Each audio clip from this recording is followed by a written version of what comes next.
welcome to Friendship and Joy with me, Katrine. I'm back in my cottage. I'm sitting here on the porch. Excuse me. It is a beautiful summer day, somewhat hot and muggy, but they were calling for rain, but I don't think it's going to happen. So at some point I have to go out and water the lawn before it gets too dry. I wanted to show you a couple of things today. I think I mentioned to you that I was knitting quite a bit of fairly easy things while I was in Florida, because I wanted to be able to talk and be social with the family and friends. So I wanted to show you the first sweater that I knitted. I showed you one already. This one was quite fun, actually. I'll try it on for a little bit.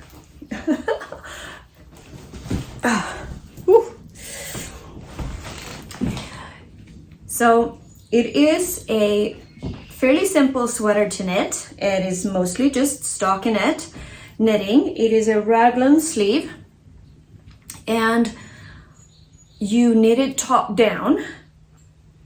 And the only detail that makes this sweater interesting is this lace pattern on the sleeve, which was easy enough to do while you're talking to friends, but interesting so that you don't get bored. And that carried down only on the sleeve. So I think that this turned out to be a nice sweater for summer to pull over on a cold night. The pattern is called Summer Bronze, and it was a free download off of garnstudio.com, and it is knitted in Drops Air yarn.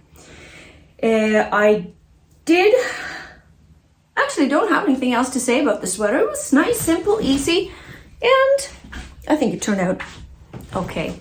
Now the other thing that I knitted that I thought was worth mentioning was a poncho. Also, again, it is knitted in Drops Air. I bought a whole bunch of Drops Air yarn. There we go. And it is called Nordic Autumn. Also a free download off of garnstudio.com.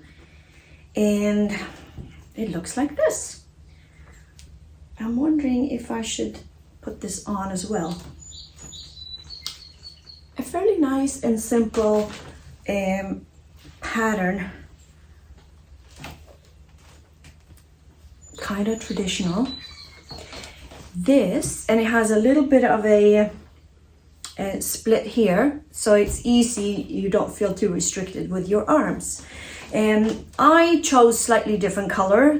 In the pattern it was only two or three colors, I think, but I had some extra Drops Air yarn laying around, so I decided to use them all up. And I'm gonna come a little closer so you can see. It was also a good project to do. I'm trying to figure out why I feel that these are easy compared to other things that I have knitted, but I think it has to do with the simplicity of the pattern, that you can easily see what you need to do, because it's not so intricate that you have to keep guessing. You see where it's supposed to be a pink and where it's supposed to be a white. Also, the repeats are not very long, so it's easy to memorize. And if you wanted to start a two-stranded, or what do you call it, stranded knitting, like two-colored knitting, I do think that this is a good pattern to start with, because you don't have any sleeves. You knit everything in the round, and all you do is increase, and all the increases happen on a solid color row, so you don't have too many things to keep track of. So I think that this is probably a good pattern to start with if you want to give it a try and get into two-colored knitting. This is a good one, and I think it turned out pretty nice too. Another one of those things to just pull over on a cool night or a fall night or whatever. Too hot for this today though, so I gotta take it off. Do I have anything to say about this one? No. Easy. Easy peasy breezy. I do wanted to talk about the sweater that I was knitting for my son. It is all finished now, and this is the Setesdal. It's a very traditional Norwegian style sweater, and I think that this pattern is, I'm gonna see, I'm not gonna try this on. I can show a picture of, my husband was modeling it for me, so I can show that, put that in here. I also think this classic sweater might look complicated to do. It is knitted in the round, so it's actually not that complicated.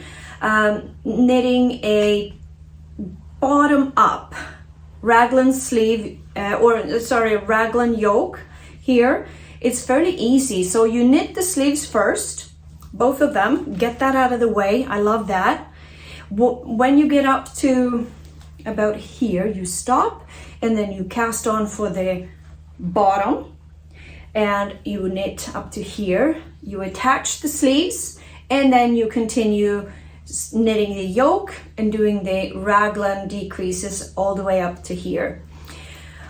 Why I think this is easy, again, this type of pattern does not have a lot of repeats, so each row is easy to memorize. Not too many. It's also two colors, so in two contrasting colors, so it's very easy to see where the stitches should go. I do like that.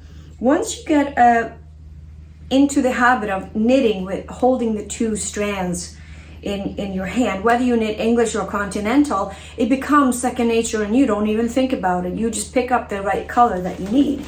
There are not a lot of rows that need to catch the floats on this sweater. That's why I think is a very good pattern if you wanted to try stranded knitting and get into multicolored knitting. You want to pick a pattern that does not have too long of a stretches with the background color or the contrast color for that matter, because then you have to catch the stitch. There's just a few rows here where I think I had 5 stitches in a row and I just catch the background color or whatever, or the contrast color. But for the most part, it's just plain, you just pick up the right color that you need to knit with, and that's it. A couple of notes on this one though. I always do, I put a little piece of orange thread on the inside there, that way it's easier for my son to see what's the back. Because this sweater is, it has a little bit of a raised neck, but the pattern, I had to modify this a little bit because the pattern had a much deeper neckline, because you had the option of continuing and doing a turtleneck, which like a fairly wide and fluffy turtleneck, which my son did not want. So when I cast off where for the simple neckline, again, he thought that neckline was too low. So I had to modify it and knit a few extra rounds, and I just keep decreasing at the raglan so that it got smaller and smaller. And I think at the very last round before I knitted the ribbed neckline, I just decreased evenly 8 stitches around the hole just to bring it up and tighten it up the neck a little bit. Other than that, I just knitted it straight up. I thought that the pattern was easy to understand.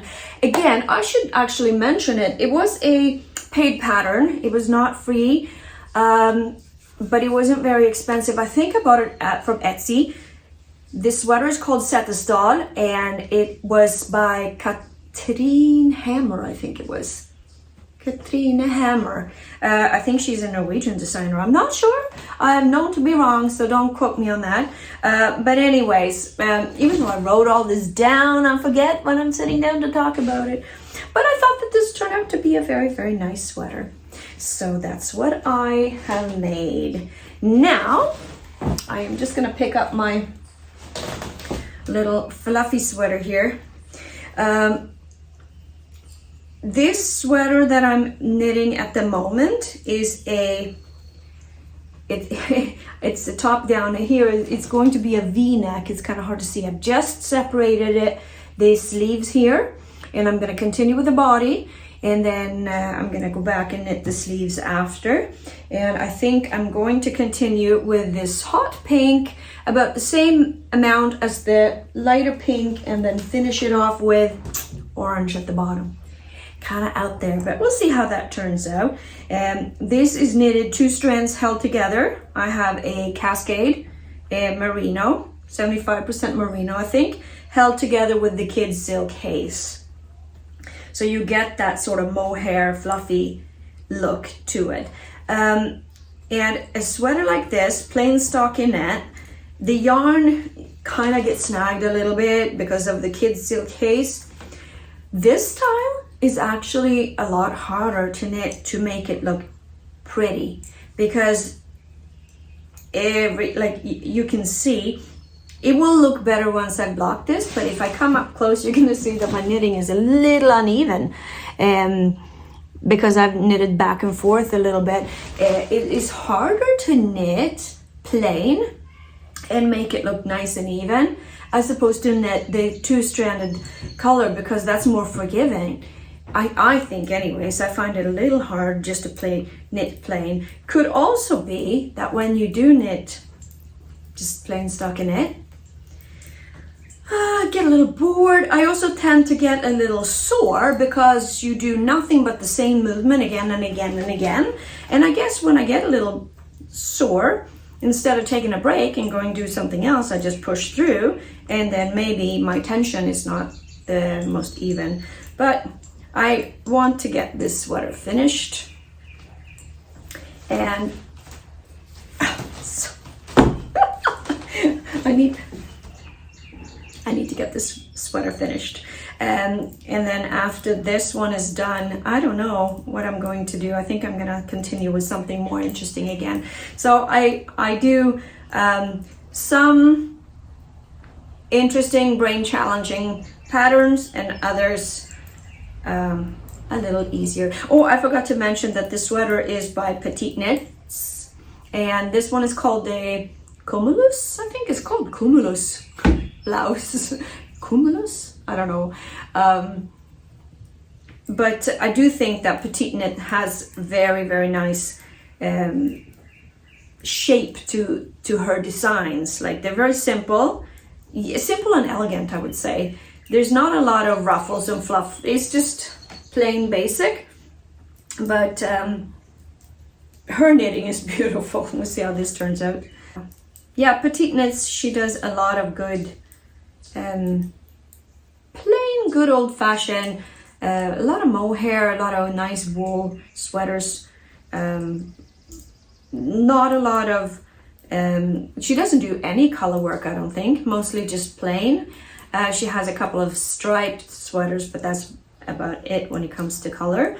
I think her designs are more about good quality yarn, plain, simple, basic, which is also very nice.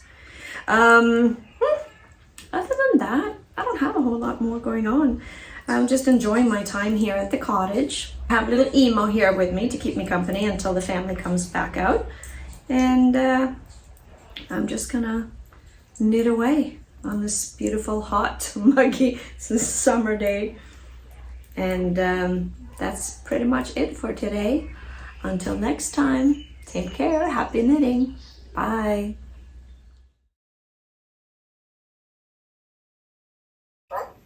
Walk forward.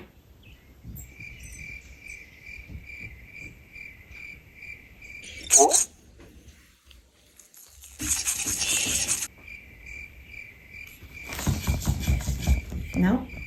Emo. He's pretending he can't hear me.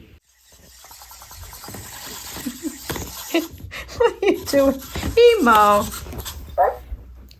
Emo.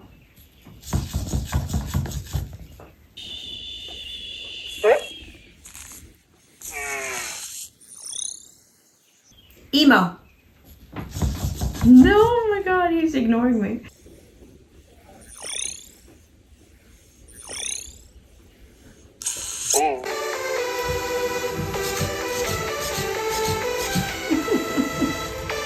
What are you doing? You don't like to lay down? I'm running my code. Oh, okay. Okay. There you go. Okay.